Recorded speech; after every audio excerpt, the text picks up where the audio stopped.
Bien, bonsoir à toutes et tous. Je propose aux élus qui sont encore debout dans la salle de venir s'installer avec évidemment le plaisir et la joie quelques minutes après son inauguration officielle avec, et ça nous a fait plaisir, sa présence amicale avec Jacques Guyard, maire d'Évry de 1983 à 2000 et qui avait fait procéder à l'édification de cette mairie centrale et inaugurée avec le président François Mitterrand en 1991, salle qui n'avait pas été réhabilitée depuis 35 ans. Et donc on a eu la joie tout à l'heure de l'inaugurer. C'est donc notre premier conseil municipal ici, salle qui accueillera évidemment également. C'est important de le souligner, nos 250 mariages par an, près de 15 000 personnes qui sont dans la deuxième salle, qui fait office de salle des mariages. Et nous sommes très heureux d'offrir cette salle aux habitants, puisque ce sont souvent des moments extrêmement importants dans la vie des uns et des autres, de nos habitants qui se déroulent ici. Il y a évidemment les mariages, il y a les cérémonies de noces d'or. Il y a peu, une cérémonie de noces d'albâtre. C'est plus rare, 75 ans de mariage. Nous avons eu ça il y a à peine, c'est beau, il y a à peine quelques jours. Donc très très fier de cette inauguration et donc bienvenue dans cette nouvelle salle. Juste peut-être pour celles et ceux qui ont la gentillesse de nous suivre sur les réseaux sociaux, nous n'avons plus besoin pour retransmettre dorénavant de louer un matériel extérieur, de faire appel à des prestataires extérieurs. Donc si toutefois ce soir, puisque nous essuyons les plâtres, il y avait quelques dysfonctionnements, je vous prie évidemment dès avant de bien vouloir nous en excuser. Je tenais vous informer en ce début de conseil municipal de la démission de notre ami Ronan Fleury de sa fonction de maire adjoint. Il reste évidemment conseiller municipal et vu où nous en sommes dans le déroulement calendaire du mandat, nous ne remplaçons pas cette démission. Le quorum semble être atteint. Jordan, je vais te demander. Alors il est où Jordan? Parce qu'il faut que je m'habitue maintenant. Voilà, oui, on a tous perdu nos repères là. Jordan, si tu peux procéder à l'appel. Merci Monsieur le maire, bonsoir chers collègues, bonsoir chers spectateurs, bonsoir les habitants. Je suis ravi de vous nommer dans cette nouvelle salle du conseil. Nous commençons avec Farida Amrani, Diara Badiane, Alban Bakari, Pouvoir à Henri Catalifo le temps qu'il arrive. Mélinda Bayol, Pouvoir Myriam Boubel. Stéphane Baudet, Présent. Fadila Bendoula, Pouvoir Gérard Giannati. Pétroline Béraud, Michel Bonafous, Carmel Bonnet, Myriam Boubel, Corinne Bourgeois, Pouvoir Diarra Badiane. Jean Caron, Henri Catalifo, Pascal Cochebray, Henri Chaillot, Pascal Chatagnon, Sandrine Chaumont, Rémi Courteau, Pouvoir Mina Fayed. Yvan Couvida, Philippe Dardillac, Valdemar de Souza, Absent. Mara Delmé-Gilbert, Mina Fayed, Ronan Fleury. Et il est là, mais il arrive. Rafik Garnit, Pouvoir Pétroline Béraud.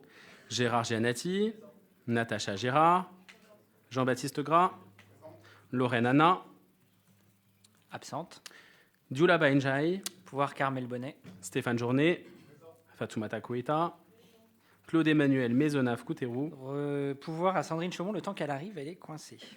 Charles Mariette, Dominique Marquet, Abdoulaziz Mbaye, Lucas Mélin, Frédienne Sondé, Julie Nuage, Agnès Omer, Daniel Ovono, Marie-Thérèse Plot, Olivier Potokar, Edwige Priska, Pouvoir Abdoulaziz Mbaye.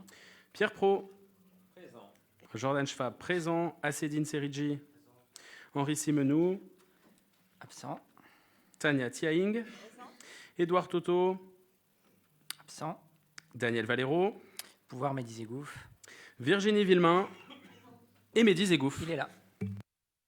Merci Jordan, avec une pensée pour notre ami Daniel Valero qui est retenu en province pour des obsèques de quelqu'un de très très proche. Donc on pense évidemment à Daniel qui ne pouvait pas non plus être à l'importante réunion des CPTS de l'Essonne qui se déroulait sur notre ville aujourd'hui. Point. Alors le quorum est atteint. Je vous propose d'approuver le PV du 9 octobre 2025. Est-ce qu'il y avait des questions sur ce point ?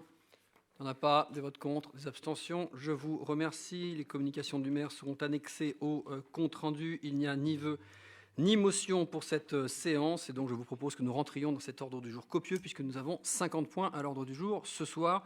Point 1, 2, 3, Mehdi Zeghouf. Ça va être très rapide, merci Monsieur le maire. C'est pour tenir compte de ce que vous avez indiqué juste précédemment, c'est-à-dire la démission d'un adjoint au maire. Donc pas de renouvellement de la fonction d'adjoint au maire. Donc le nombre restera fixé à 15 jusqu'à la fin du mandat. Et en ce qui concerne l'actualisation du tableau des indemnités, vous avez l'habitude, on le passe quasiment à chaque conseil municipal. Il n'y a pas d'évolution de montant, c'est pour juste s'adapter aux évolutions de la composition de notre conseil.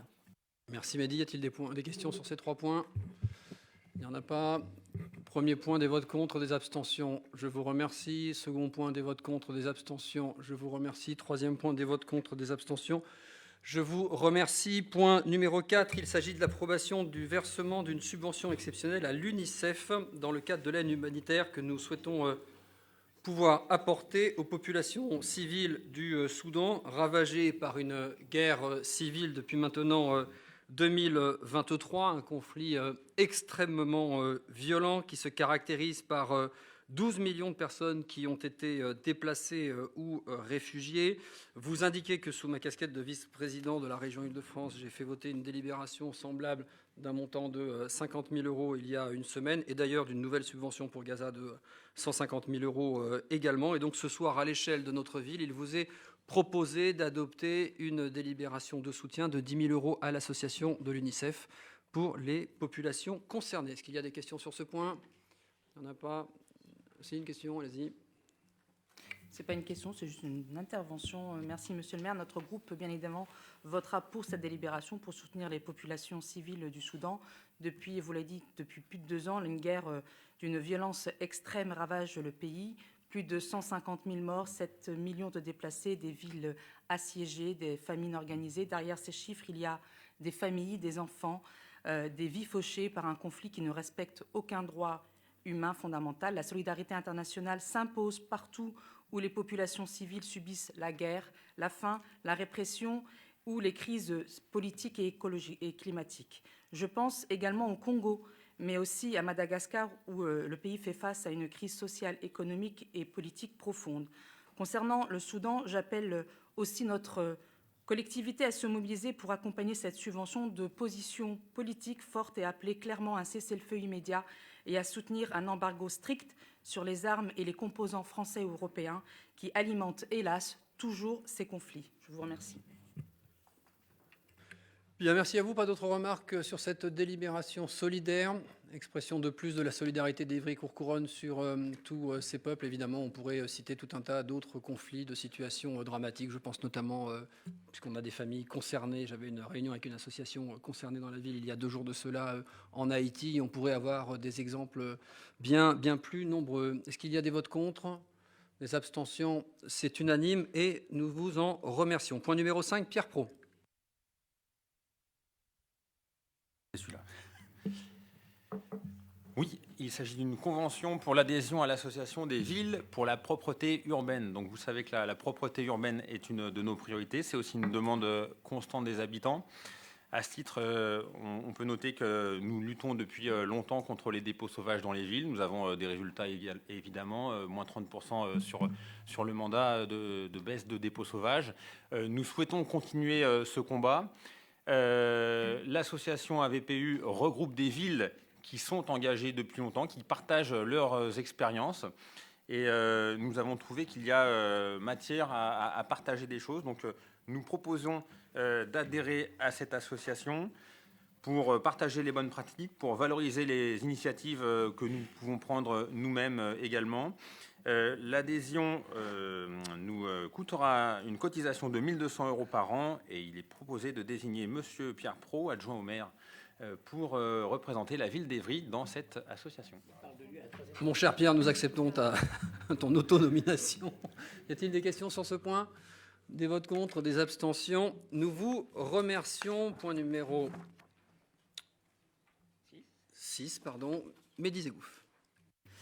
Oui, merci Monsieur le maire. Alors c'est une délibération que l'on prendra également en conseil communautaire à l'agglomération mardi prochain, puisque l'université d'Évry Paris-Saclay et son président, que l'on salue, Vincent Bouillet, porte un projet qui maintenant se concrétise, donc de création d'une fondation universitaire.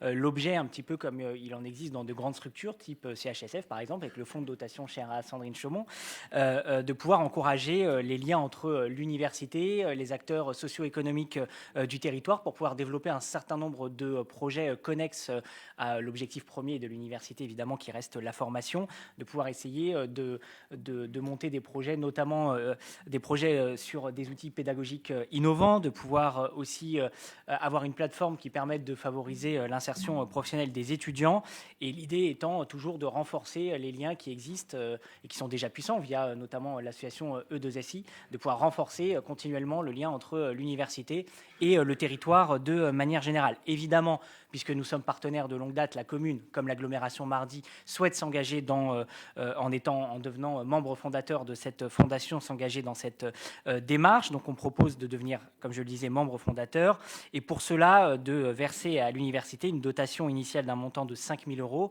et par là même de désigner 2 représentants qui siégeront au sein de la Fondation. Votre serviteur, puisque je ne parle pas de moi à la troisième personne comme mon ami Pierre Pro, comme titulaire, et Stéphane Baudet comme suppléant, et ça sera l'inverse qui sera voté en conseil communautaire mardi prochain. Merci Mehdi. A-t-il des questions sur ce point? Il n'y en a pas. Des votes contre, des abstentions. Je vous remercie. Point 7, Pascal.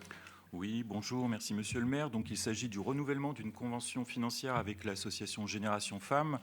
L'association Génération Femmes, dans ses actions, anime notamment des ateliers sociolinguistiques et des actions en direction des familles. Et donc, pour que les personnes puissent assister, notamment les mamans ou certains papas, à ces formations, il faut qu'il y ait une prise en charge de la garde des enfants. Et donc, l'association prend actuellement à sa charge l'intégralité du coût de l'accueil des enfants pour les familles bénéficiaires. Et la convention avec la ville permet aux familles concernées de pouvoir inscrire gratuitement leurs enfants du lundi au vendredi sur des créneaux de 9h30 à 11h et de 14h à 16h30. Merci Pascal. Y a-t-il des questions sur ce point? Il n'y en a pas. Des votes contre, des abstentions. Je vous remercie. J'ai oublié de le dire, ça n'est pas que du symbole, mais dans le cadre de la rénovation de la salle, il y avait 4 tapisseries extrêmement symboliques et importantes dans cette salle. Je tiens à rappeler que nous les avons conservées et que nous cherchons un lieu pour les exposer de nouveau, puisqu'elles nous paraissent importantes, liberté, égalité, fraternité et laïcité, et qu'on cherche un endroit, puisqu'elles n'ont de sens que quand elles sont placées les 4 en même temps. Et donc nous cherchons un endroit où on a suffisamment de place pour pouvoir afficher les 4 et dire à celles et ceux qui connaissaient bien la salle et qui étaient, tout comme moi, très attachés au fabuleux tableau d'Eugène Delacroix qui était représenté en tapisserie au fond de la salle. Vous n'avez peut-être pas fait attention, mais la structure perforée qui est derrière vous reprend cette œuvre d'Eugène Delacroix, et donc elle est visible au soleil en plein jour. Voilà, je referme cette petite parenthèse. Ça n'est pas qu'esthétique, le symbole de ce tableau est juste exceptionnel, et donc c'était bon de le rappeler. Point numéro 8, Mehdi. Oui, merci Monsieur le maire. Pour le coup, c'est une délibération que l'on prend très régulièrement, en tout cas au moins une fois par an, puisqu'il s'agit de la convention de participation aux frais de fonctionnement des écoles privées, en l'occurrence de l'école Sainte-Mathilde dans le quartier du village. Un premier versement a eu lieu pour l'année 2025, qui avait été basé sur le montant qui avait été versé l'année d'avant en 2024. Il y a nécessité, comme chaque année, de revaloriser. On revalorise de 2,05%, et donc il manque 4 154,75 € pour être précis, que l'on propose de verser. Merci Mehdi. Y a-t-il des questions sur ce point? Il n'y en a pas. Des votes contre, des abstentions. Je vous remercie. Point 9, Lucas. Merci Monsieur le maire, bonsoir à tous. Alors oui, j'ai le plaisir de vous présenter une délibération qui vient en quelque sorte parachever l'important travail de renouvellement des projets sociaux de 4 des 7 maisons de quartier centres sociaux de la ville. Alors ces 4 projets sociaux couvrent respectivement les territoires suivants: Évry Sud, Pyramide Bois Sauvage Bois Guillaume, Chantier du Coq et Épinette Honnête. Et ils permettront d'obtenir de la Caisse d'allocation familiale de l'Essonne l'agrément centre social au titre d'une part de l'animation globale et collective et d'autre part de l'animation collective famille pour la période 2026-2029. Alors, conformément au cadre réglementaire, chacune de ces 4 structures a dû produire un projet social renouvelé en respectant une méthodologie incluant un diagnostic réalisé avec des partenaires territoriaux, bailleurs, associations, écoles et évidemment habitants. Et de ces diagnostics partagés, intégrant également des données de la CAF et de l'INSEE, ont découlé des axes prioritaires à développer ou à renforcer, comme par exemple à Évry-Sud, l'accompagnement des habitants dans la transformation urbaine, aux pyramides Bois Sauvage, Bois Guillaume, le soutien à la fonction parentale et le développement d'initiatives culturelles et solidaires, au chantier du Coq, la mobilité des habitants et la formation des jeunes, et aux épinettes honnêtes, la réduction des inégalités scolaires et culturelles. Alors, ce travail est essentiel pour que ces structures et les équipes qui les font vivre puissent assurer leur mission d'animation sociale, parce que l'on parle souvent de maisons de quartier en considérant leur dimension bâtimentaire en un lieu d'accueil indispensable, mais qui ne doit cependant pas occulter la manière dont le projet social, porteur de politiques publiques et de dispositifs tels que l'accompagnement à la scolarité ou les ateliers socio-linguistiques, se déploie à une échelle d'hyper-proximité. Et parmi ces 4 renouvellements de projets sociaux, il y en a 2 qui font l'objet d'une réorganisation de bassin. Et il nous a semblé, pour des raisons de cohérence territoriale, que le secteur Bois-Guillaume, Bois-Sauvage, Pyramide devait être couvert par un seul et même agrément centre social, de façon à faire bénéficier à un maximum d'habitants la future maison de service public, tout comme l'espace jeunesse dont il sera, je crois, question dans une des délibérations qui suivront. Donc voilà, c'était vraiment important de pouvoir organiser aussi socialement, avec des moyens et des ressources, un nouveau bassin qui fait sens. Et ce qui ne signifie pas pour autant que toutes les actions se tiendront dans un lieu unique. Au contraire, les ateliers du CLAS, donc l'accompagnement à la scolarité, se tiendront sur le Bois Sauvage, dans l'espace des Deux Bois et dans le nouveau pôle enfance des Loges, et sur les pyramides au sein de la future MSP. Et des événements continueront évidemment de se tenir en lien avec les associations à différents endroits de ces quartiers. Et c'est avec ce souci de cohérence territoriale que nous avons aussi considéré qu'il était dans l'intérêt des quartiers Épinette et Honnête d'être regroupés en un même bassin d'action et d'animation sociale, avec là aussi des équipements dans chaque quartier, puisque la maison de quartier des Épinettes, qui a été incendiée en 2023 et dont les travaux sont en cours de finalisation, devrait être livrée avec un nouvel espace jeunesse en début d'année 2026. Alors, la réflexion autour de la redéfinition de certains bassins, tout comme celle sur les compétences et les spécificités des maisons de quartier centres sociaux, nous l'avons eu à l'occasion de réunions et de groupes de travail avec les professionnels de toutes ces structures, des équipements jeunesse et de la participation citoyenne. Et je suis ravi aujourd'hui de constater que ces réflexions se matérialisent dans les projets sociaux renouvelés, en favorisant la proximité des services publics et le décloisonnement des quartiers. Et j'en profite pour remercier toutes les équipes des maisons de quartier, la Fédération des centres sociaux qui a été d'une aide précieuse sur toute cette affaire, la direction de la vie locale et mes collègues élus impliqués dans cette démarche. Et il est donc demandé au conseil municipal d'approuver les projets sociaux des maisons de quartier et centres sociaux du chantier du Coq, d'Évry-Sud, du Bois-Guillaume, Bois-Sauvage, Jacques Prévert et des Épinettes honnêtes. Je vous remercie. Merci Lucas, merci à toi. Titre personnel, même si merci aux équipes qui t'ont accompagné pour ce colossal travail de lien avec nos partenaires. Tu as beaucoup évidemment cité la CAF, mais on peut évidemment y ajouter les directions d'équipement à chaque fois, l'ensemble de nos personnels sur ce sujet qui est évidemment tout aussi complexe qu'il est nécessaire. Voilà, gros travail, bravo. Est-ce qu'il y a des questions sur ce point? Je viens de sonder.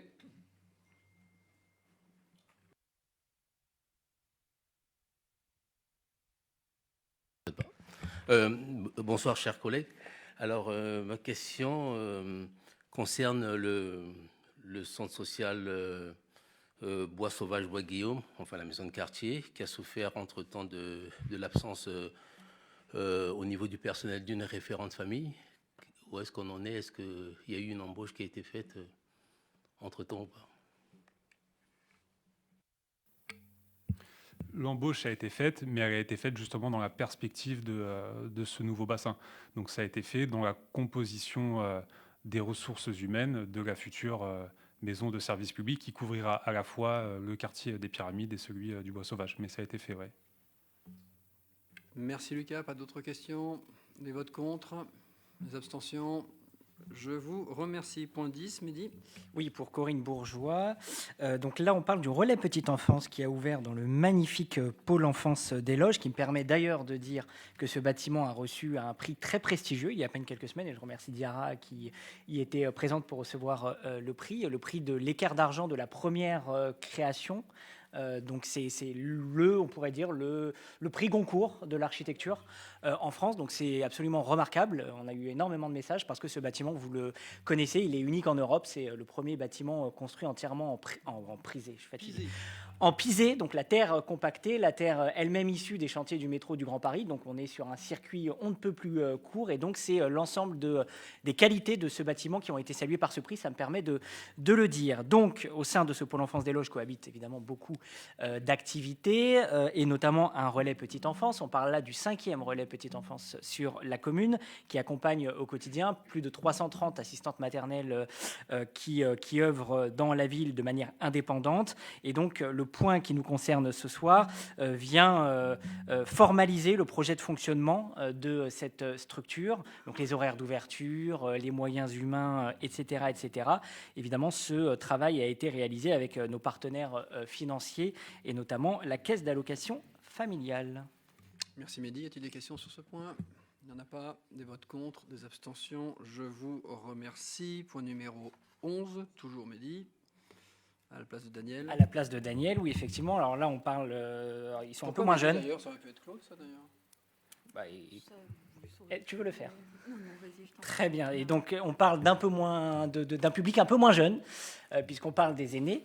Donc, vous savez que l'on est membre depuis le 1er janvier 2023 du réseau francophone des villes amies des aînés, que ce premier acte a été engagé donc au cours de cette année et que l'on a délibéré déjà une première fois en conseil municipal au mois d'octobre 2024, et on vous avait présenté au cours de cette séance du conseil municipal un diagnostic qui nous permettait de fixer le portrait de la population senior. Qui sont les seniors dans notre commune? Comment ils vivent la commune, etc., etc. Et surtout de ces évolutions dans les prochaines années, et de pouvoir collecter des propositions concrètes d'action pour la municipalité.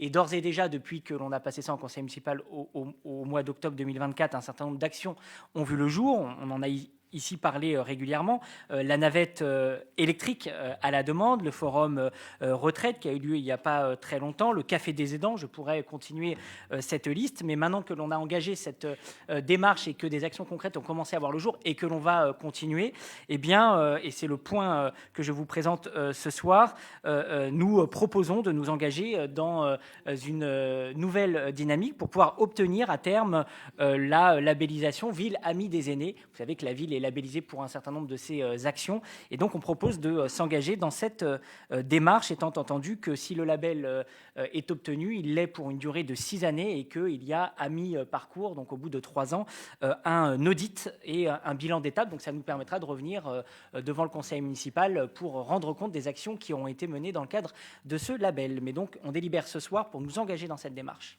Merci Mehdi. Y a-t-il des questions sur ce point? Il n'y en a pas. Des votes contre, des abstentions. Je vous remercie. Point 12, Virginie. Bonsoir.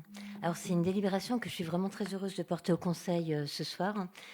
Comme vous le savez, la commune est engagée dans la lutte contre les discriminations, notamment les discriminations LGBT-phobes. Dans notre ville, nous souhaitons que tout individu puisse vivre libre d'être ce qu'il est, sans peur, quelle que soit son identité de genre et son orientation sexuelle. Alors, partant de ce constat, la commune a déployé de nombreuses actions depuis quelques années. Des temps de sensibilisation aux LGBT-phobies au travail à destination des agents municipaux, des temps de formation en transidentité auprès des agents de l'état civil, mais également des élus, élus, des sessions de sensibilisation aux discriminations liées à l'orientation sexuelle avec l'association Foot Ensemble, auprès des jeunes licenciés des clubs de football notamment, une campagne de communication déployée sur tout le territoire, notre homosexualité ne nous empêche pas d'être parents, une banderole sur la façade de l'hôtel de ville, et nous souhaitons désormais mettre en place sur notre ville une permanence visant à écouter, accueillir, informer les personnes LGBTQIA+ du territoire et les orienter vers des partenaires spécialisés en fonction des besoins des personnes. Alors nous avons échangé avec une association du territoire qui s'appelle Fierté Sonne, qui est engagée dans la prévention et la lutte des LGBT-phobies, et ils nous ont permis de préciser les besoins de la permanence. Alors le centre LGBTQIA+ de Paris et d'Île-de-France agit depuis 30 ans pour l'égalité des droits contre les discriminations liées à l'orientation sexuelle et ou à l'identité de genre. Il accueille, oriente, informe, soutient, fédère associations et personnes inconditionnellement. Donc les responsables du centre vont contribuer à cette permanence sur notre territoire, tant au stade de la réflexion sur le dispositif lui-même que dans le cadre de sa mise en œuvre grâce aux interventions de leurs bénévoles. Il s'agira d'une permanence mensuelle. Donc il est donc proposé de conclure une convention avec le centre LGBT de Paris et d'Île-de-France visant à la mise en place de cette permanence mensuelle et la conduite d'actions de sensibilisation sur ces enjeux sur notre territoire. Voilà. Merci Virginie et bravo pour cette délibération importante. Y a-t-il des questions sur ce point? Il n'y en a pas. Des votes contre, des abstentions? Je vous remercie. Point numéro 13, Yvan. Bonsoir. L'idée, c'est d'approuver l'affiliation avec UFOLEP. UFOLEP, l'Union française des œuvres laïques d'éducation physique. Ils font un travail assez remarquable sur le territoire, notamment sur toute l'Essonne en particulier, et ils sont sur la ville et ils travaillent avec nous depuis un certain nombre d'années, et notamment avec nos centres sociaux. Je pense que vous connaissez peut-être la démarche de la Bougeothèque, par exemple, où on vient amener les familles à pratiquer de l'activité physique avec leurs enfants, et tout ça se passe dans nos gymnases en partenariat avec les maisons de quartier. Donc l'idée, c'est d'approuver l'affiliation à UFOLEP à hauteur de 182 €. Voilà. Merci Yvan. Y a-t-il des questions sur ce point? Il n'y en a pas. Des votes contre, des abstentions? Je vous remercie. Point numéro 14. Et puis alors, un paquet de points ensuite. Jean Caron.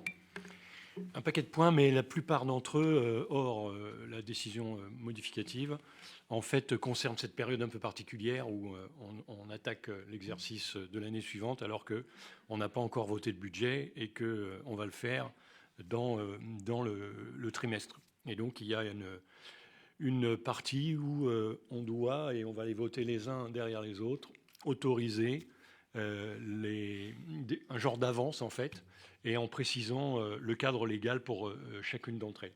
Donc le premier point, le point numéro 14, précise justement les autorisations d'engager, de liquider ou de mandater avant le vote effectif du budget 2026. Donc les limites pour chaque nature d'autorisation sont précisées dans la libération.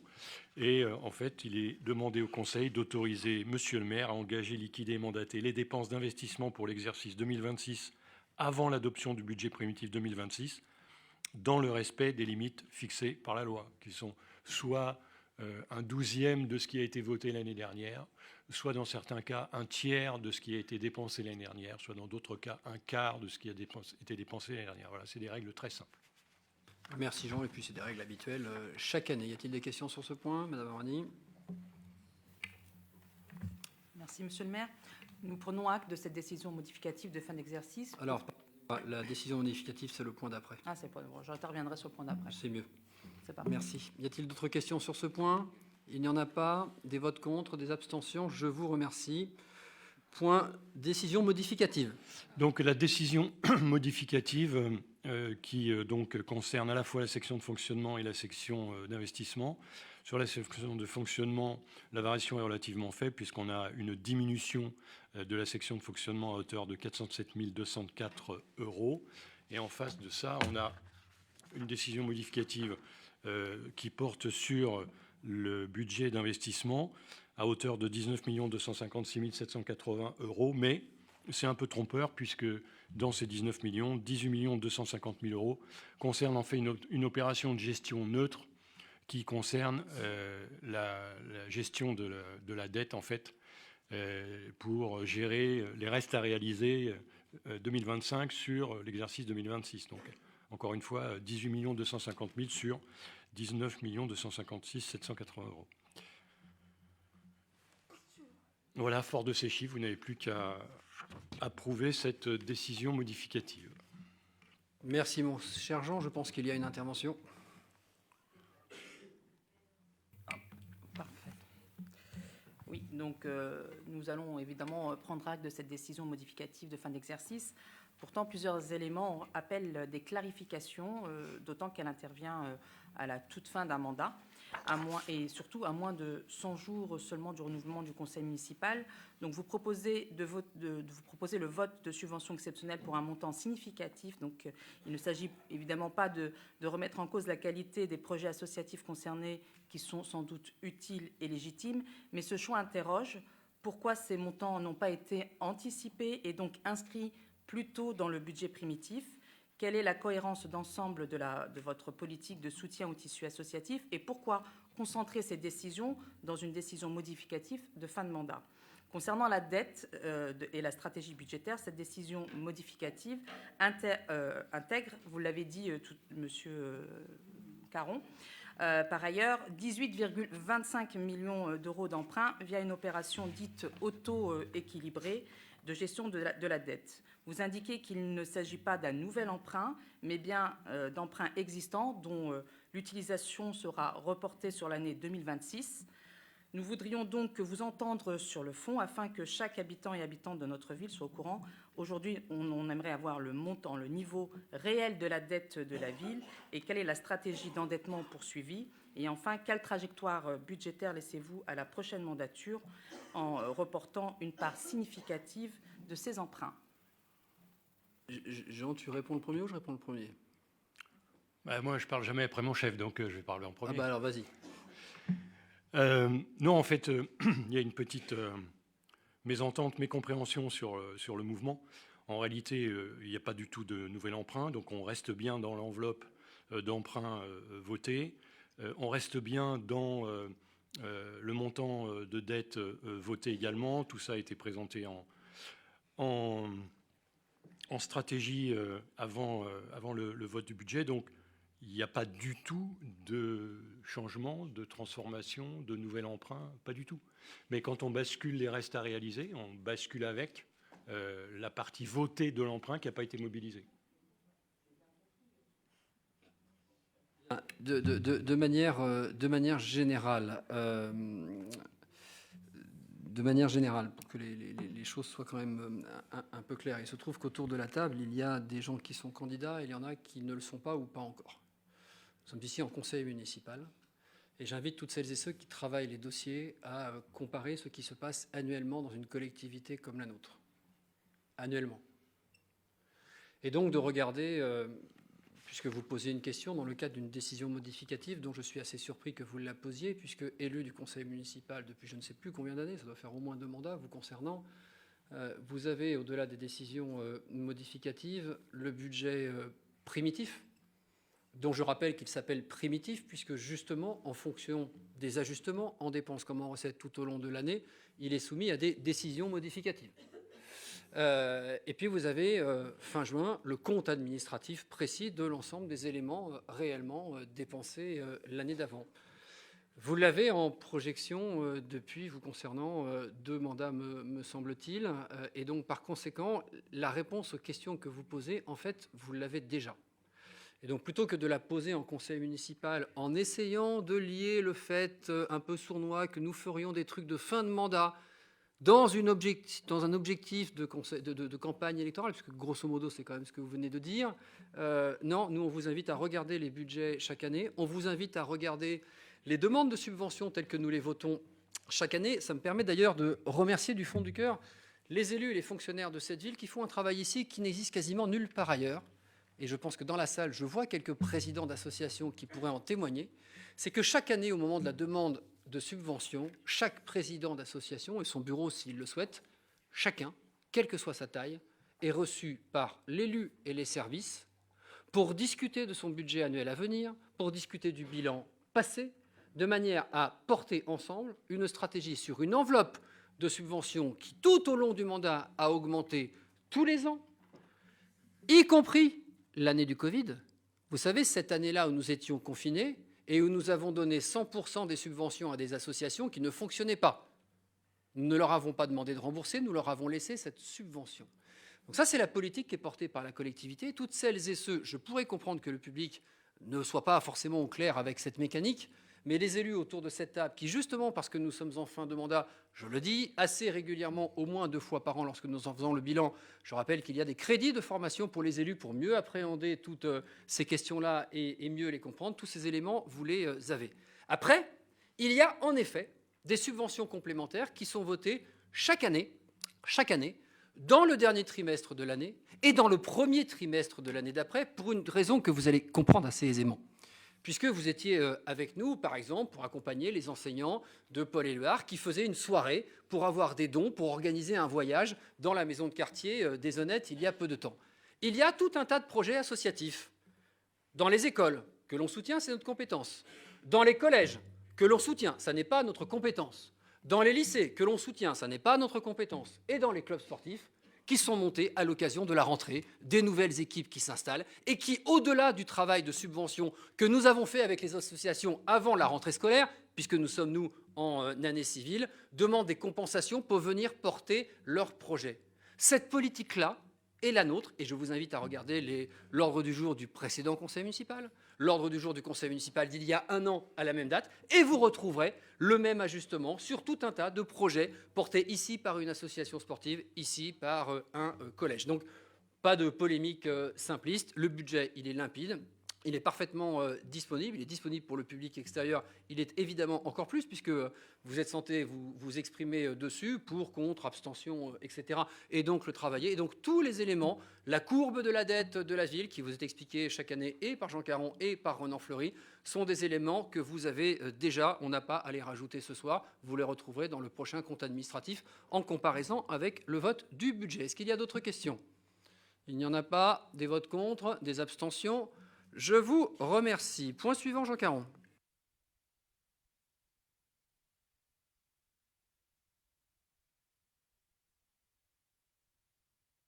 Mon micro, ça va être un peu mieux, voilà.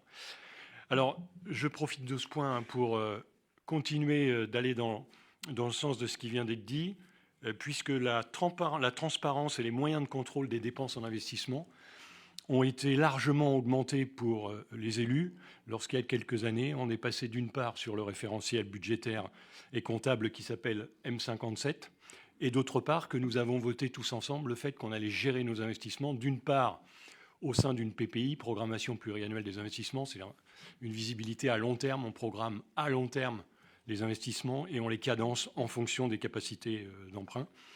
Et puis la gestion donc en autorisation de programme, crédit de programme, qui là cette fois donne toute la transparence, à la fois en mettant un cadre assez contraint sur justement la remontée d'informations, la prévision budgétaire, la façon dont on libère les sommes au fur et à mesure de l'avancement réel des travaux. Et on va voir dans les différentes décisions que nous allons vous soumettre à quel point cet ensemble de cadres, M57 d'une part, APCP d'autre part, donne les moyens d'un contrôle très strict et en même temps les moyens d'une souplesse dans l'adaptation et dans la mobilisation des fonds.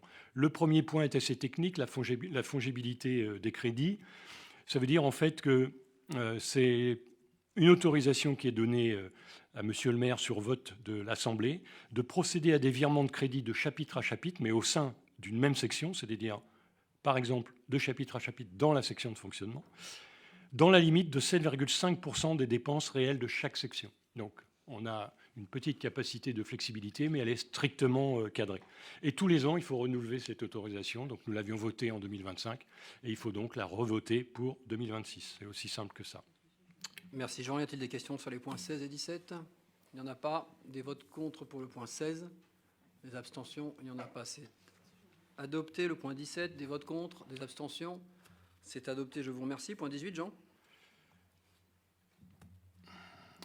Le point 18, il s'agit de la création d'un tarif spécifique journalier pour le stationnement des food trucks, puisqu'en 2022, on avait délibéré sur un tarif d'occupation de la voie publique, mais uniquement basé sur des forfaits mensuels et qui ne permettait pas l'installation de food truck pour une seule journée.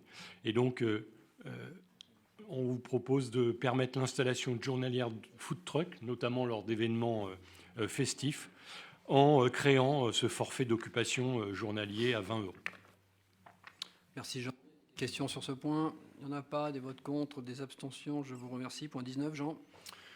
C'est à peu près la même chose, c'est-à-dire de la libération de paiement en avance sur les établissements satellites locaux. On va avoir exactement le même vote pour les associations critiques, notamment souvent c'est celles qui emploient du personnel. Donc il s'agit d'autoriser le fait de débloquer en avance, notamment par 12e.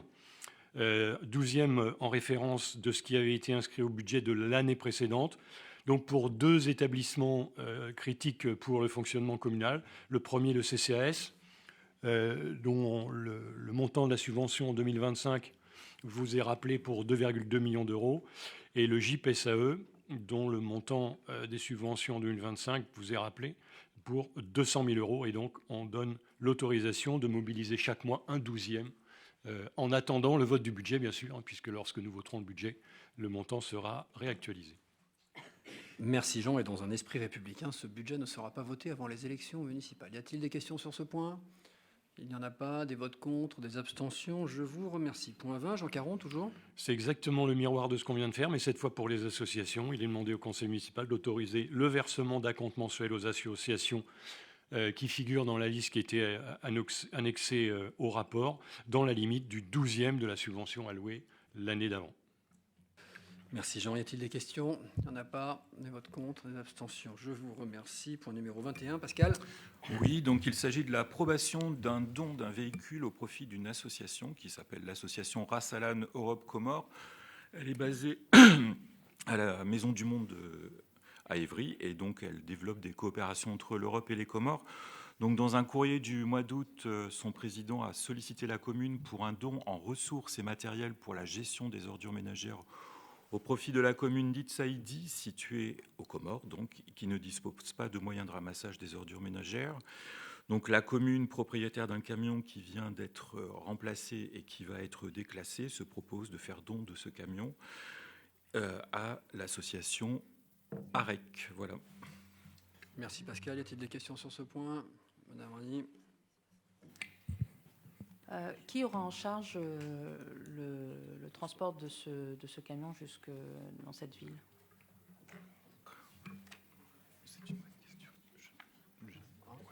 L'association, c'est l'association qui prend en charge. Oui, c'est l'association qui le prend en charge. Elle nous a demandé le don, c'est ce que nous faisons, voilà, et elle achemine le camion jusqu'à son destinataire. Voilà. Merci. Monsieur Serigi. Une question toute simple. Comment ça a été désigné, cette association des Comores? Écoutez, il se trouve que cette association existe depuis plusieurs années, qu'elle est domiciliée, comme je vous le disais, à la Maison du Monde et qu'on la connaît déjà depuis un petit moment, que son président a fait une demande à la commune, que la commune a examiné son dossier, que nous l'avons reçu et que nous avons donc répondu favorablement. Voilà. Et qu'elle est déclarée. Processus commun et normal. Merci Pascal. Pas d'autres questions? Monsieur Nsondé. Alors, est-ce que ça urge de voter cette subvention maintenant, puisqu'on est à 3 mois des prochaines échéances? Vous-même, vous avez parlé d'équité et de ne pas tout mélanger. Est-ce qu'il y a urgence? Parce que depuis le début du Conseil, on vote pas mal de subventions. Est-ce que ça ne pourrait pas attendre 3 mois, puisqu'on est à 3 mois? Alors, je vous invite à relire à nouveau les anciens ordres du jour du conseil municipal précédent, puis de celui d'avant. Nous sommes quasiment à 60% de nos délibérations dans l'ensemble de nos conseils municipaux qui concernent des subventions aux associations. C'est donc exactement le même trend, la même moyenne que ce que nous connaissons aujourd'hui.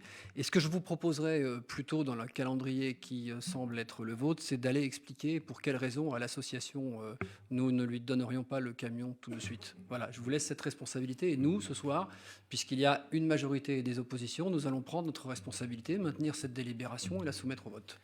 On espère juste que ce n'est pas du clientélisme une nouvelle fois. Voilà. Bien, je vais donc faire un rappel au droit. Je vais faire un rappel au droit et je demande à un service juridique de bien vouloir regarder de quelle façon je peux porter partie civile contre ce qui vient d'être dit. Je vous remercie. Aucun souci. Ce ne sera pas la première affaire. Non, nous en reparlerons d'ailleurs en conseil municipal quand nous ferons le compte-rendu des coûts d'avocats que vous avez générés à cette ville. Tout à fait. Nous en reparlerons. Et votre système de manipulation pour chercher à tout prix des prescriptions sur certains événements. Il n'y a pas de souci. Hein? Eh bien, dites donc, c'était digne jusque-là. Voilà. Vivement, quels que soient celles et ceux qui seront autour de cette table, que cette période de campagne électorale soit passée, parce que ça devient d'ores et déjà nauséabond, alors que ça n'a même pas commencé. Ça annonce de très, très jolies choses. Bien, je soumets donc cette délibération qui vient au secours d'une association qui l'a demandé, comme tant d'autres, et donc nous faisons notre travail. D'ailleurs, je vois une forme de paradoxe. Vous voyez, ça me rappelle un tout petit peu quand on nous critique sur nos investissements, mais qu'on vient regarder les écoles que l'on rénove. Je lis ça ou là que l'on n'accompagne pas suffisamment les associations. Donc j'aimerais bien que toutes celles et ceux qui nous regardent, qui sont présents, qui nous écoutent sur les réseaux, aient donc bien conscience que quand on aide des associations, on nous le reproche également. Voilà, vous savez, c'est perdant-perdant. Quand c'est Baudet qui fait, il a perdu d'avance. Vous savez quoi, on va quand même les soutenir. Bien, qui vote contre? Qui s'abstient? Je vous remercie. C'est adopté. Point suivant. Donc, il s'agit de l'approbation du versement d'une subvention exceptionnelle qui récompense le prix des apprenants. Donc là, il s'agit dans le cadre du festival du film social en Essonne. Donc le festival a été créé en 2019. C'est aujourd'hui un rendez-vous assez incontournable du monde du cinéma et du social. Il s'agissait donc de la 7e édition. Il est porté par l'Institut de recherche et de formation de l'action sociale en Essonne, l'IRFAS pour ceux qui connaissent, voilà, qui est un pilier aussi de la démarche de ville apprenante dans lequel ce festival s'inscrit. L'an passé a été créé le prix des apprenants, abondé par une subvention de la commune. Donc comme l'an passé, voilà, pour ce deuxième prix attribué cette année, il est donc demandé d'accorder une subvention à ce prix, voilà, une subvention de 500 €.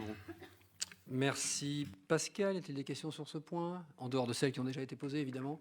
Y a-t-il des votes contre, des abstentions? Je vous remercie. Point numéro 23. Claude, en espérant que tu ne fasses pas de clientélisme. Je vais essayer. Bon, je suppose que vous avez tous lu la délibération et la raison pour laquelle on verse à l'association Assistance Refuge pour animaux une subvention exceptionnelle de 5 000 €. Donc je ne reviendrai pas dessus. C'est une association qui a eu beaucoup de difficultés ces dernières années entre la Covid, entre des tempêtes, entre un cadrage. Ça fait que ils ont eu des comptes qui ont été un petit peu compliqués et puis ils ont des remises à niveau à faire sur le lieu, notamment pour les box, pour les chiens. Mais je vais profiter de ce moment qui m'est donné pour parler d'un sujet dont j'ai peu eu l'occasion de parler, qui est la question du bien-être animal, et essayer de vous faire passer quelques messages, ou en tout cas quelques beaux messages dans cette période de fin d'année. Mais bon, vous verrez, c'est quand même des messages un peu amers. Donc, le bien-être animal est aujourd'hui un véritable enjeu de politique publique, tant éthique que sanitaire, sociale et environnementale.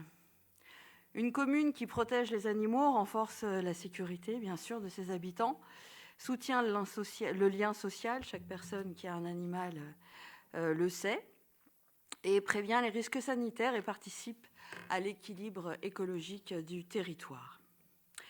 En soutenant ceux qui agissent quotidiennement pour cette mission, au Hara, c'est 60 bénévoles et 3 salariés, nous affirmons une politique locale cohérente, responsable et tournée vers la protection du vivant. Comme vous le savez, ce sujet nous est particulièrement important. Je pense qu'on a eu un mandat pour en parler. Vous savez que le vivant est quand même assez central dans notre politique, notamment écologique, et des espaces verts, bien sûr.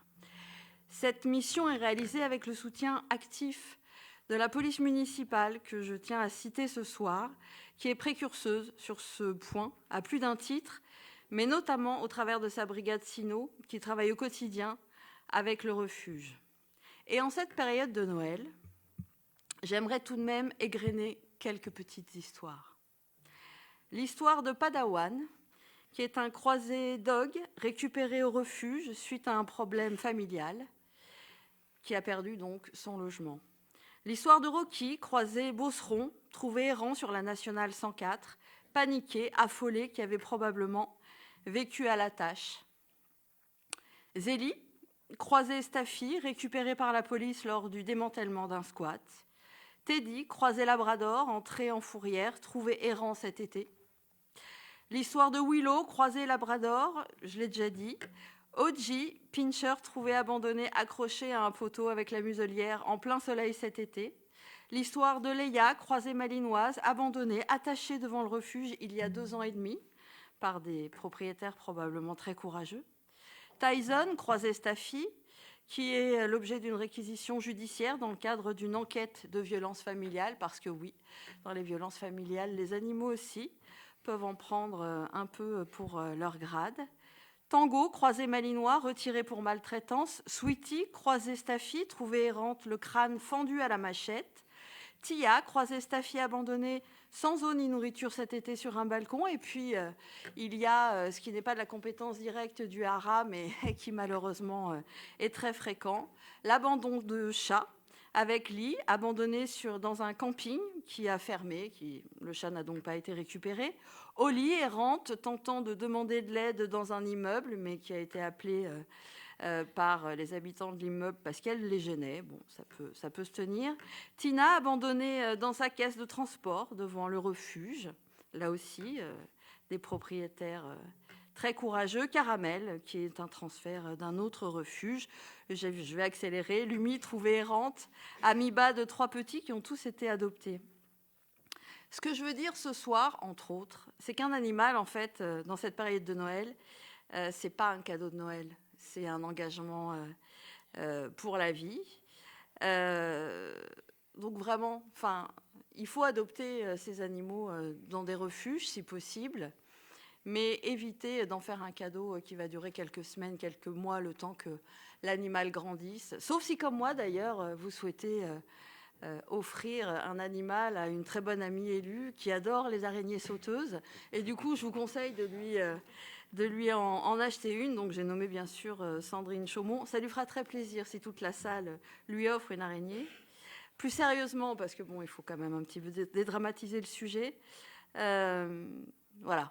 Si vous souhaitez adopter ou si vous souhaitez avoir un animal, ne le faites pas à la légère. Et je suis particulièrement fière, en tout cas ce soir, de cette subvention. J'espère qu'elle sera continue sur les années qui vont suivre, parce que les équipes du haras sont vraiment des équipes assez exceptionnelles, qui travaillent discrètement, qui sont finalement assez peu connues et qui méritent toute notre reconnaissance et tous nos remerciements.